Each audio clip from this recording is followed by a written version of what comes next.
Hello guys, welcome back to the channel. সবাই কেমন আছো? আশা করছি সবাই খুব ভালো আছো। আমিও খুবই ভালো রয়েছি। তো আজকেও আমি বেরিয়ে পড়েছি, বাট আজকে কোথায় যাব বেসিক্যালি কোনো প্ল্যানই নেই। রাস্তা দিয়ে যেতে যেতে ইনস্ট্যান্ট প্ল্যান হয়ে যায়। ইনফ্যাক্ট আমরা বেশিরভাগ টাইমে এটাই করি। আজকে আমাদের ডেস্টিনেশন হচ্ছে পার্ক স্ট্রিটের মুক্যাম্বো। তোমরা অনেকেই চেনো, বহু পুরনো হেরিটেজ রেস্টুরেন্ট। এটা প্রায় ব্রিটিশ আমলের। 1956 সালে কলকাতার ফার্স্ট নাইট ক্লাবই হচ্ছে এই মুক্যাম্বো, আর ইন্ডিয়ার ফার্স্ট নাইট ক্লাবই হচ্ছে কিন্তু এই কলকাতাতে। তাহলে কলকাতার মধ্যে কতটা হেরিটেজ রেস্টুরেন্ট এটা তোমরা বুঝতেই পারছো।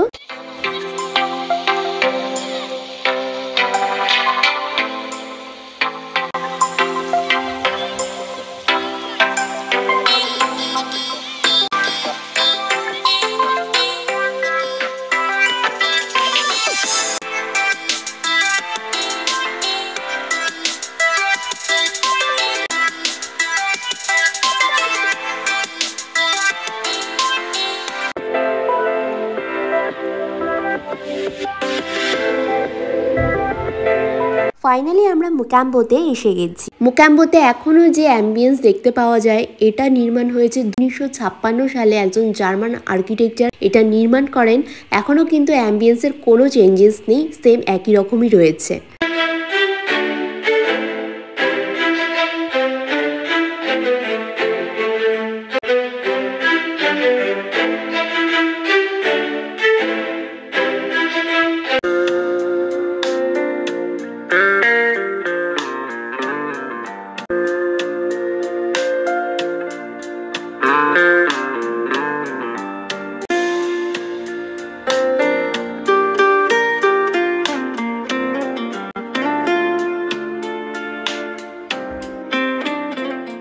এই হচ্ছে মুক্যাম্বো রেস্টুরেন্টের মেনু কার্ড আমার হাতে চলে এসেছে। আর মুক্যাম্বো রেস্টুরেন্ট কিন্তু কলকাতার মধ্যে অ্যানাদার আইকনিক রেস্টুরেন্ট।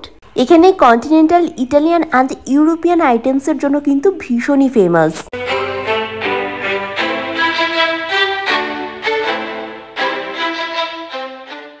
আর এখানে যিনি ফার্স্ট শেফ কাম ম্যানেজার হিসেবে জয়েন করেছিলেন, তিনি ছিলেন একজন ইটালিয়ান। তার নাম ছিল অ্যান্টোনিও ফ্রান্তে।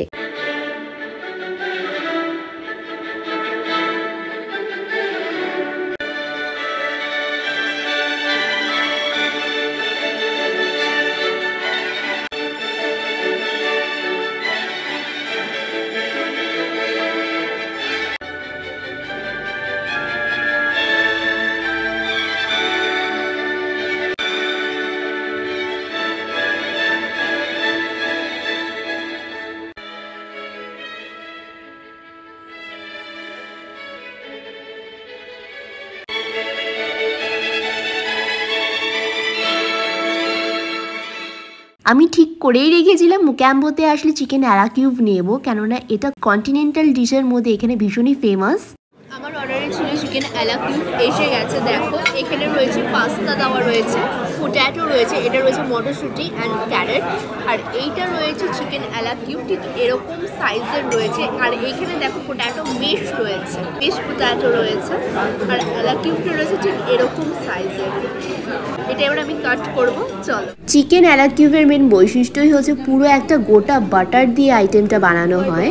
এটাই অ্যালা কিউবের মেন অ্যাট্রাকশন বলতে পারো। অ্যান্ড আউটসাইডটা রয়েছে পুরো গোল্ডেন ফ্রাইতে। দেখো কাট করার সাথে সাথেই পুরো বাটারটা প্লেটে স্প্রেড করে গেছে। আর আমি ভাবছি এই আইটেমসটা কিভাবে বানিয়েছে। সাথে রয়েছে ম্যাকারনি পাস্তা। আর চিকেনটা আমি ভিতরটা তোমাদেরকে ক্লোজে দেখিয়ে দিচ্ছি। দেখো আউটসাইডটা রয়েছে পুরো ডিপ ফ্রাইতে, বাট এর মধ্যে বাটারটা ওরা কিভাবে ইউজ করেছিল seriously is a mystery. Butter মাখিয়ে ম্যাকারনি পাস্তা দিয়ে জাস্ট ওয়ান বাইট নিয়েছি। ফ্লেভারটা জাস্ট অন্য লেভেলেরই এনহ্যান্স করলো।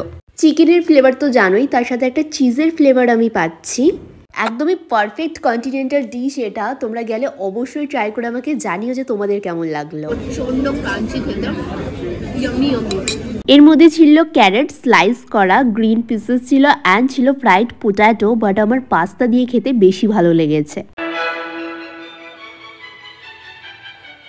সো গাইজ আজকে আমি একটা আইটেমই ট্রাই করেছি, তাতেই আমি ফুল, তাও আবার আমরা দুজনে শেয়ার করে খেয়েছি। তোমরা যদি আরো কোনো আইটেমস নিয়ে ভিডিও দেখতে চাও সেটাও আমাকে কমেন্ট বক্সে জানিও। আমি চেষ্টা করব নেক্সট পার্টে আরো কিছু আইটেমস নিয়ে সেগুলো তোমাদেরকে রিভিউ জানানোর। অ্যান্ড আজকের এই ব্লগটা ভালো লেগে থাকলে don't forget to like, comment and share. আর তুমি আমার চ্যানেলে নতুন হয়ে চ্যানেলটা সাবস্ক্রাইব করে রাখো নেক্সট আপডেটের জন্য। তাহলে চলো আজকের জন্য টাটা।